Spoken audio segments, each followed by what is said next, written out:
This is OwlUp, where learning happens in minutes, not hours. For a deeper journey, explore all our courses at owlup.co. Now, let's dive in.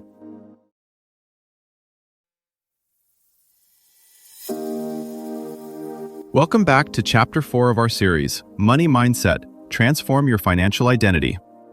In this episode, titled Self-Worth and Net Worth, Untangling Identity, we're diving into how our perceptions of self-worth can shape our financial decisions and outcomes. So, if you're ready to explore the connection between who you are and how you manage your money, let's get started. About half of people say money is their top source of stress. Yet, many who double their income don't feel twice as happy. A high earner panics when the market dips, while a teacher with a modest paycheck feels steady. So, what's actually driving their sense of worth? A person refreshes their banking app 5 times a week, heart rate spiking each time the number changes, even slightly. Another quietly builds savings, rarely checks balances, and sleeps fine. Their accounts might be similar, their identities around money are not.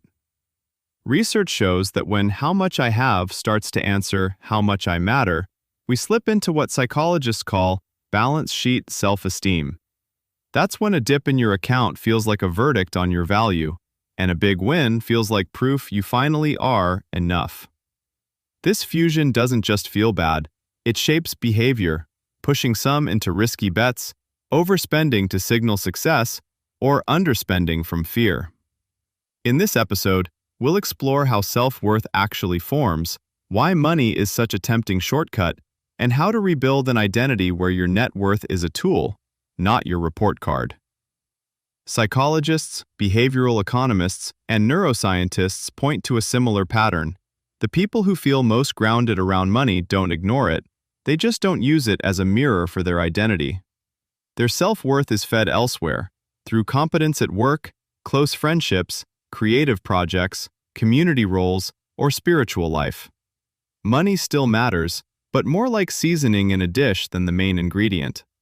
This distinction quietly shows up in daily choices, whether you volunteer an opinion in a meeting, set boundaries with a client, ask for help, or say no to a flex purchase that doesn't fit your values.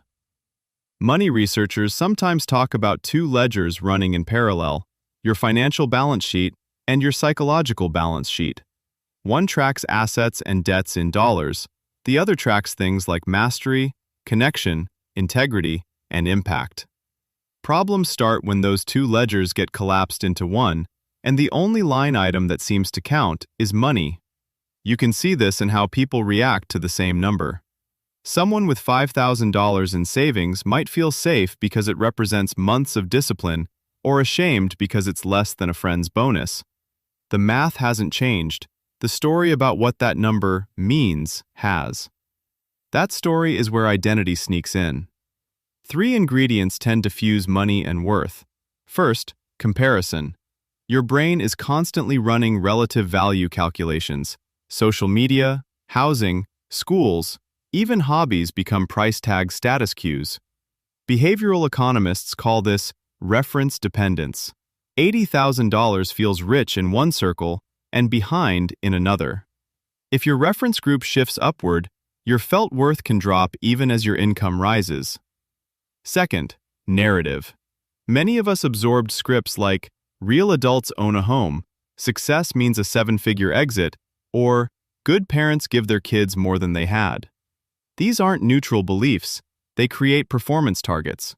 Miss the target, and the internal verdict isn't, the goal was unrealistic, it's, I am behind. Third, control. Neuroscience studies show that uncertainty and loss of control light up the same threat circuits as physical pain. Money feels like a lever you should be able to pull, so setbacks can trigger outsized shame. If this is off, something is wrong with me. Notice who's missing from this picture. The parts of you that don't fluctuate with markets. Your reliability, curiosity, humor, how you show up when no one is scoring you. Those live on a different ledger entirely. When that second ledger is neglected, it's easy for financial metrics to rush in and fill the void. Organizations face a similar fork. Some firms define value purely by quarterly earnings. Others weave in metrics like employee engagement, innovation, or social impact.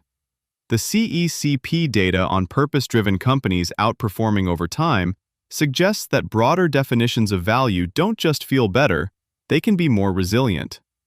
The same is true at a personal level. The more dimensions you measure your life on, the less any single dip can define you. A startup founder sells her company for millions, and within a year feels oddly hollow. For a decade, "I'm the scrappy CEO" was her entire story. Once the wire hits, the role dissolves.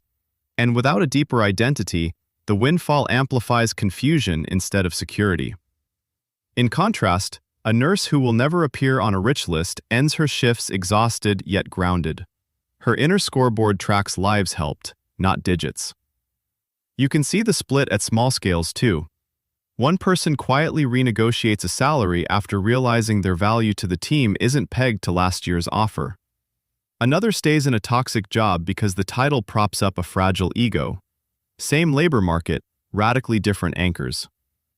Research on contingent self-worth shows that when people stake identity on any single domain, looks, grades, follower counts, they swing harder with every up and down. Money is just the most socially rewarded version.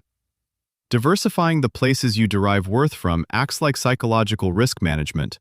One portfolio can drop without crashing your whole sense of self. A culture built on rankings and dashboards makes it easy to treat every raise, valuation, or follower milestone like a scoreboard. As AI reshapes work and some roles vanish, those single metric identities get brittle fast.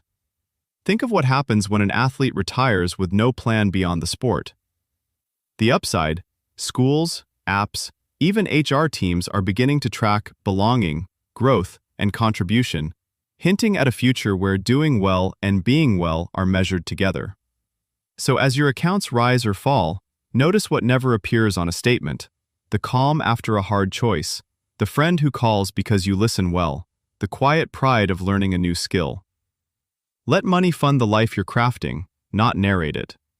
The more stories you can tell about who you are without numbers, the less any balance can shrink you. Here's your challenge this week.